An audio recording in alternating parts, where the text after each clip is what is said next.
এখন দেখাবে না এখানে।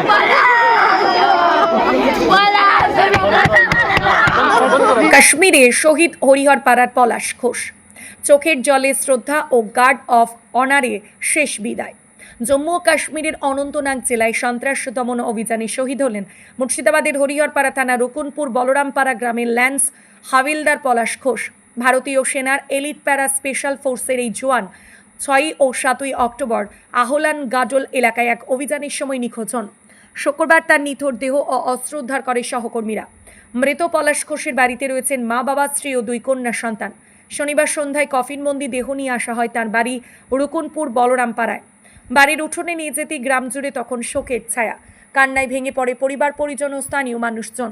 শহীদের দেহ গ্রহণের পর ফুলের তোড়া ও স্যালুট জানিয়ে শেষ শ্রদ্ধা জানান হরিহরপাড়া বিধায়ক নিয়ামত শেখ, ডিএসপি তমাল কুমার বিশ্বাস, ভিডিও চেরিং জ্যাম ভুটিয়া, মুর্শিদাবাদ জেলা পরিষদের সদস্য জিলা রহমান, আইসি অরূপ কুমার রায়, সিপিআইএমের প্রাক্তন বিধায়ক ইনসার আলী বিশ্বাস, বিশিষ্ট সমাজসেবী শাফিনুল বিশ্বাস, জসিমউদ্দিন শেখ সহ প্রশাসনিক আধিকারিক ও বিশিষ্ট ব্যক্তিবর্গ।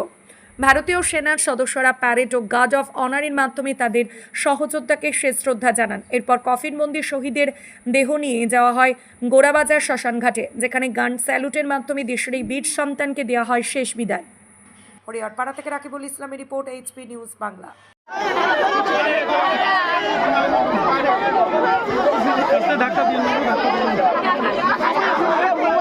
সম্বর্ধনা তাদেরকে আমরা করার জন্য এসেছি। আমরা আজকে ওরকম করে ইতিমধ্যে তার ডেড বডি এসে পৌঁছেছে। ওনাকে আমরা সবাই সম্মানের সহিত এখান থেকে শ্মশানঘাটের থেকে নিয়ে যাই। আমরা কুমড়াদা ঘাট থেকে রিসিভ করে তাকে আমার হরিয়ারপাড়াবাসী তথা বাইরে থেকে অনেকে এসছেন, আমি সকলকে শ্রদ্ধা সম্মান জানিয়ে আজকে শেষ বিদায় জানাচ্ছি। বিষয় হচ্ছে, আমরা তো গতকালকে অফিসিয়ালি খবর পেয়েছিলাম সন্ধ্যা 7:20 নাগাদ যে আমাদের এলাকার, আমাদের খুবই কাছের পলাশ ঘোষ, সে কাশ্মীরের অনন্তনাগে তুষার ধসে মারা গিয়েছে বা শহীদ হয়েছে। গতকালকে থেকেই পরিবারের সঙ্গে ছিলাম, এলাকার মানুষজন সবাই ছিল।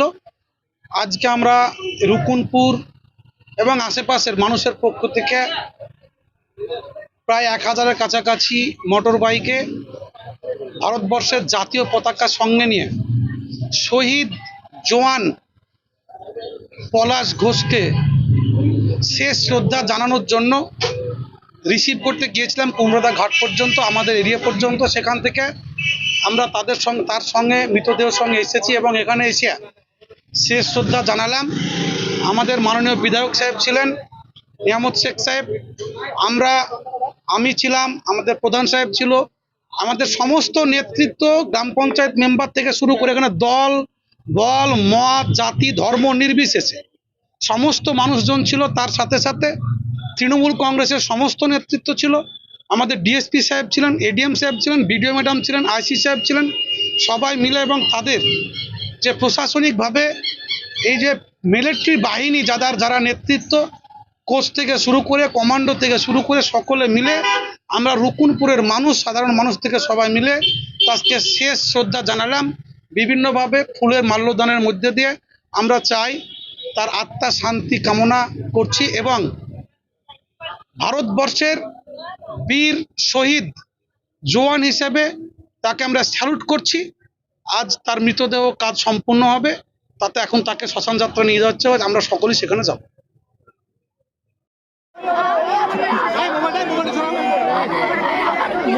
এখন দেখাবে না এখানে।